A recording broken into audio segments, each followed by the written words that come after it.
Nalilito ang ilang rider matapos silang pagbawalang dumaan sa ilalim ng EDSA Kamuning Flyover simula ngayong araw. At live mula sa Kamuning, Quezon City, nasa frontline ng balitang yan, si Shyla Francisco. Shyla, paano ang sistema sa mga dumaraang motorsiklo dyan ngayon?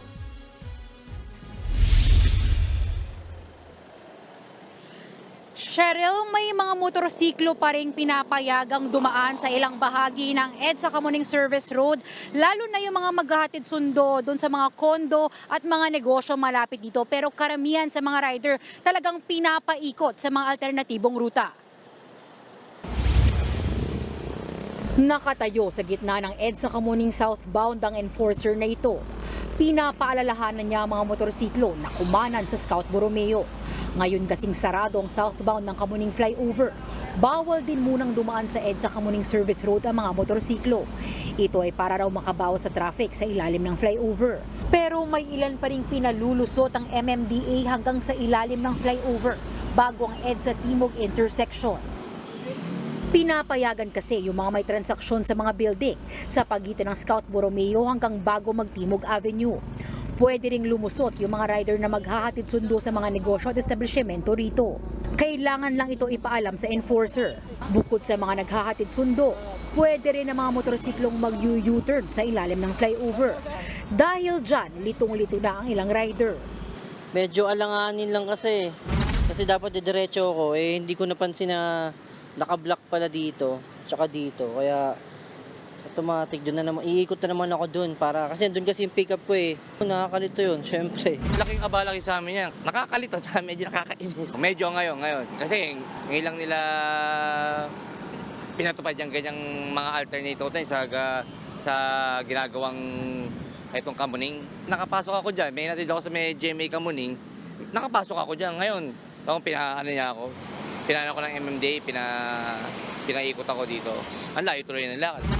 Paliwanag ng MMDA, di naman nila intensyong maghigpit sa mga motorsiklo. Gusto lang nilang bawasan ang kumpulan ng mga motorista. 23,000 na motorsiklo ang dumadaan sa Kamuning Flyover araw-araw. 24,000 naman ang sasakyan. Considerate naman po tayo at hindi po tayo naninikip. Ginaguide lang po natin kasi nga po we want to disperse yung mga vehicles sa mga iba't ibang alternative route. Majority po ay atin pong dinadivert. Yun nga lang, parang hindi naman ito nakatulong sa pagpapagaan ng traffic. Pagsapit ng hapon, lalo pang nagbabara ang southbound lane ng EDSA Kamuning. We expect this afternoon kasi nga Friday ngayon, uwian. Kumbaga payday weekend kasi So maraming lalabas na mga tao. So we expect heavy traffic. Kaya ang ilan, naglakad na lang papunta sa kanilang destinasyon. Pati raw kasi ang binigay na alternate routes ng MMDA, matraffic na rin. Ang layo na nilalakad namin Doon pa kami sumasakay sa U-Mart. Dati ba? Dati hindi naman kasi nakakadiretso yung mga sakyan. Nakakapagod talaga, malayo Ako din nga makalimlim pa So, lalakad na lang ako para hindi rin. Traffic kasi sobra dun. Doon sa likod? Ayon sa MMDA, patuloy ang clearing operation sa lahat ng alternate routes para bumilis ang biyahe ng mga dadaan dito.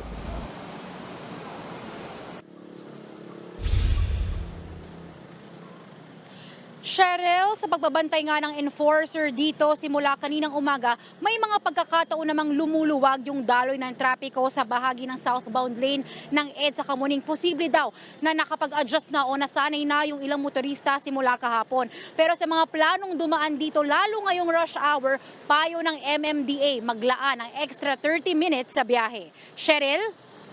Maraming salamat, Shyla Francisco. Mga kapatid, Cheryl Cosim po, huwag maging huli at maging una sa lahat sa balitaan. Para sa tuloy-tuloy na talakayan sa Frontline, mag-follow at mag-subscribe sa social media pages ng News 5.